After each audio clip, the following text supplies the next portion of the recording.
Dear students, in the translation series lecture 1, आज हम आपको ट्रांसलेट करना सिखाने जा रहे हैं कि कैसे नाउन क्लोज बेस्ड सेंटेंसेस को इंग्लिश में ट्रांसलेट करें। हमारा आज का मीडियम हिंदी होगा, क्योंकि हमारी ये वीकनेस है कि हम जितने भी आइडियाज़, हमारे रीजन के जितने भी लोग हैं, जो आइडियाज़ लेते हैं वो हिंदी में लेते हैं और फिर उनको इंग्लिश में लिखना होता है। जिस दिन हम इंग्लिश में सोचने लगते हैं उस दिन हमें इंग्लिश में लिखना आसान होता है, और हम इस ताने बाने में उलझे रहते हैं कि इंग्लिश में ऐसा है तो हिंदी में कैसा होगा, हिंदी में ऐसा है तो इंग्लिश में क्या लिखना बेहतर होगा। और कभी कभी हम इंग्लिश में वो ट्रांसलेट कर जाते हैं जो कि होना ही नहीं चाहिए। तो यहाँ पर हमें ये समझना है कि हिंदी को लेकर हमें किसी भी तरह से इन्फीरियर महसूस नहीं करना है कि इंग्लिश के टीचर हैं, हिंदी के द्वारा पढ़ा रहे हैं। Translation is also a part of our learning English. इसलिए आज हम यहाँ पर हिंदी से इंग्लिश में अपने थॉट्स को ट्रांसलेट करना सीखेंगे। और हमारा जो यहाँ पर टॉपिक है वो है नाउन क्लोज। नाउन क्लोज की पिछली क्लासेस में, पिछले लेक्चर्स में आपने देखा नाउन क्लोज क्या होती है, किस तरह से हम उसके अंदर वर्ब्स को चेंज करते हैं। अब उन रूल्स को यहाँ पर हम अप्लाई करने जा रहे हैं। हमारा पहला सेंटेंस है, किसने सोचा था कि ऐसा होगा। किसने सोचा था कि ऐसा होगा। ये सेंटेंस दो क्लोजेस पर आधारित है। अगर हम सिंपल फॉर्म में बोलें तो ये दो पार्ट्स में डिवाइडेड है। पहला पार्ट है किसने सोचा था, दूसरा पार्ट है ऐसा होगा। तो जिस पार्ट में की जुड़ा रहता है वो सबऑर्डिनेट क्लोज कहलाता है, और जो rest part of the sentence होता है, बचा हुआ सारा, उसको हम प्रिंसिपल क्लोज कहते हैं। अगर हम सिंपल वर्ड्स में बोलें तो बिना की वाले पार्ट के अकॉर्डिंग, चाहे वो शुरू में लिखा हो चाहे आखिर में लिखा हो, के अकॉर्डिंग की वाले पार्ट का टेंस जांचना होता है, चेक करना होता है और उसे ट्रांसलेट करना होता है। यहाँ पर हमने देखा कि अगर विदाउट की वाला सेंटेंस पास्ट में है तो की वाले पार्ट को, जिससे की कनेक्ट है, की किसी भी पार्ट का पहला वर्ड है जिसमें की कनेक्ट है, को हमें पास्ट में बदलना होता है। यहाँ लिखा इंग्लिश में किसने सोचा, हमने ट्रांसलेट कर दिया हु थॉट। अब आगे बात आई कि ऐसा होगा, ऐसा होगा, it will happen, it will happen so, such a thing will happen. But हमें यहाँ विल का वुड करना पड़ेगा, क्योंकि हमारी जो प्रिंसिपल क्लोज है वो पास्ट में है, और पास्ट में होने की वजह से हमने वुड करके अपना सबऑर्डिनेट क्लोज आगे बढ़ाना है। अगर हम इन रूल्स को नहीं जानते तो हम सीधा सीधा अपने ट्रांसलेशन में विल लिख देते हैं, और ये विल हमारे सेंटेंस को रॉन्ग कर देता है। इसी तरह से अब हम आएंगे सेंटेंस नंबर 2 पर। हम जानते थे कि आपको इंग्लिश पसंद है। हम जानते थे कि आपको इंग्लिश पसंद है, तो की is connected with the second part, दूसरे पार्ट के साथ। तो इसका मतलब है कि इंग्लिश पसंद है कि टेंस को हमें बदलना पड़ेगा, ये वेरिएबल है और ये बदला जाएगा जानते थे के अनुसार। तो जानते थे पास्ट में हमने लिखा कि we knew that you like English, but हमने लाइक को लाइक्ड कर दिया, क्योंकि बाहर जो प्रिंसिपल क्लॉज थी वो पास्ट में थी, इसलिए इसको लाइक्ड कर दिया गया।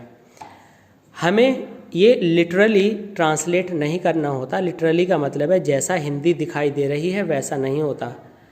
और जब हम किसी एक पार्ट के अकॉर्डिंग दूसरे पार्ट की इंग्लिश बनाते हैं तो इसी को सीक्वेंस भी कहते हैं। इसी को हम सीक्वेंस ऑफ टेंस या टेंसेस बोलेंगे, और यहाँ पर सीक्वेंस ऑफ टेंस अप्लाई किया जा रहा है।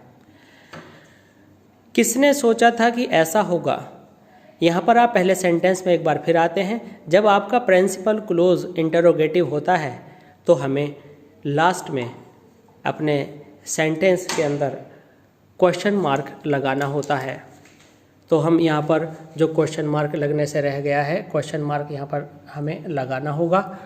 और अगर हमारी सबऑर्डिनेट क्लोज जो है वह इंटरोगेटिव होती है तो फिर हम उस क्वेश्चन फॉर्म को असर्टिव में बदल देते हैं। ये हम अपने अगले एग्जाम्पल में देखेंगे। खरगोश ने कछुए से कहा कि आप कहाँ जा रहे हो। की इज़ कनेक्टेड, आप कहाँ जा रहे हो। हमने पिछले सेंटेंसेस में की जगह दैट वर्ड यूज़ किया था। अब इस ट्रांसलेशन को देखेंगे स्टूडेंट्स क्या करते हैं। अब उन्हें ये पता लग गया कि की जगह दैट आता है, तो उनकी जो ट्रांसलेशन होगी कुछ इस तरह से होगी। खरगोश ने कछुए से कहा, the tortoise asked the rabbit. अब यहाँ पर आप सोच सकते हैं कि यहाँ तो कहा है तो टोल्ड आना चाहिए, सैड आना चाहिए, सैड टू आना चाहिए, लेकिन सैड टोल्ड सैड टू बिल्कुल नहीं आएंगे क्योंकि की के बाद क्वेश्चन है। तो इस क्वेश्चन की वजह से हिंदी का जो लिटरल मीनिंग कहा का टोल्ड या सैड आता है वो यहाँ पर नहीं लिखा जाएगा। इस कहाँ क्वेश्चन की वजह से ये आस्क्ड में बदल जाएगा, बिल्कुल वैसे ही जैसे कि आप डायरेक्ट स्पीच से इनडायरेक्ट स्पीच बनाने में करते हैं। तो पहला पार्ट हमारा क्लियर हो गया। खरगोश ने कछुए से कहा, अर्थात कछुए से पूछा। The tortoise asked the rabbit. अब यहाँ पर हम जब की के आगे कोई क्वेश्चन वर्ड होता है तो वहाँ पर हम क्वेश्चन वर्ड लगाते हैं, दैट बिल्कुल भी नहीं लगाते हैं। यहाँ पर की लिखा है लेकिन इंग्लिश में दैट नहीं लिखा जाएगा, दैट की जगह क्वेश्चन वर्ड आएगा।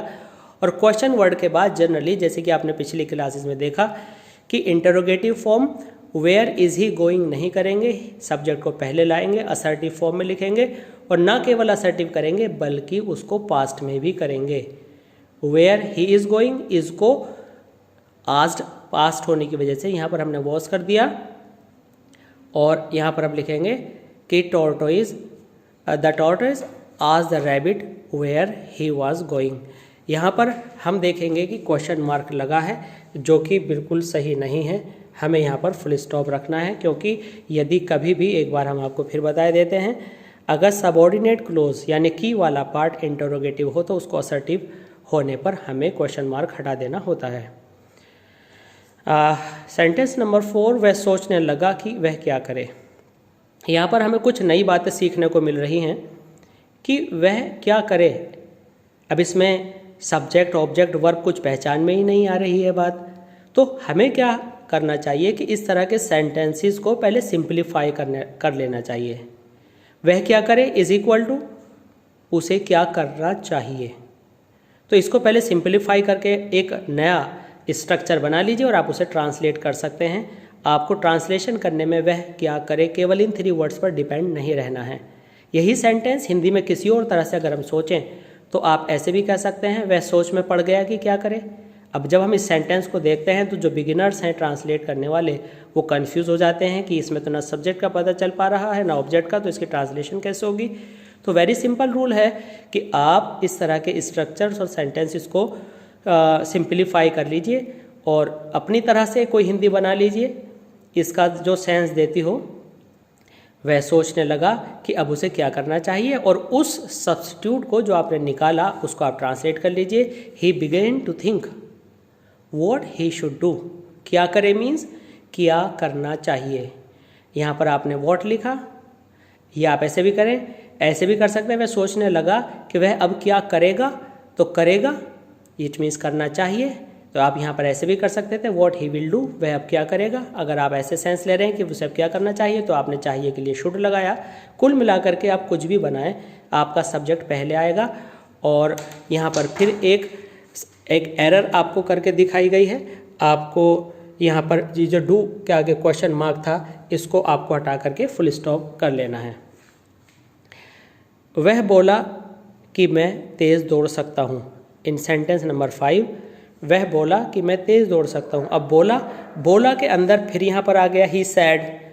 अब सैड, टोल्ड, सैड टू ये नॉर्मल एक्सप्रेशंस हैं। समय समय के अनुसार हमें इनको जो सूटेबिलिटी है के अकॉर्डिंग इनको बदल लेना चाहिए। यहाँ पर तेज़ दौड़ना उसका डिक्लेरेशन है, इसलिए हमने यहाँ पर सैड की जगह अगर हम डिक्लेयर कर दें तो और अच्छा होगा। ही declared that I can run fast. अब यहाँ पर कैन आया है, कैन को हमने पास्ट कर दिया क्योंकि यहाँ पर सैड पास्ट में है। तो हमारा जो ट्रांसलेशन हुआ वो हुआ ही declared that I could run fast. अगर इसको कोई थर्ड पर्सन बोल रहा है तो हम यहाँ पर इनडायरेक्ट स्पीच के रूल्स लगाते हुए ही कुड रन फास्ट भी कर सकते हैं। इसी सीरीज़ को आगे बढ़ाते हुए आप नाउन क्लोज बेस्ड कुछ और सेंटेंसेस जो कि ट्रांसलेशन से रिलेटेड हैं आप देख सकते हैं। ट्रांसलेशन सीरीज़ लेक्चर 1 के सेकंड पार्ट में। थैंक्स।